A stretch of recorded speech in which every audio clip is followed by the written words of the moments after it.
Hi everyone, this is Mrs. Burt and this is just a quick video on how to set up a Soundtrap account. So the first thing I did was I went to soundtrap.com and it came up with this page you can see in the background here. And I clicked join now and then I clicked on personal use.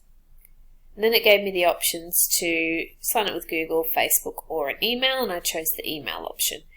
And then it gave me this section here. So then I filled in my email address. I made up a password that I want to use with Soundtrap. So do that for something that you know really well or you want to write down. So you don't forget that password. Choose the country and then choose the date of birth. Now I don't recommend choosing your real date of birth, but you could choose the year of your birth and then another birthday. And then when you click sign up, it'll give you one of these little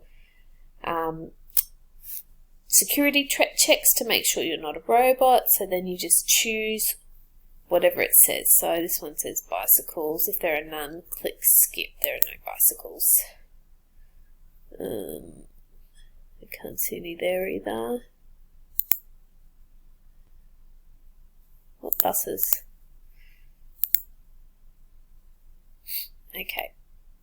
So now it will take you through to your homepage. So hopefully that will work for you, and if not, please send me an email and we'll work out what's going on.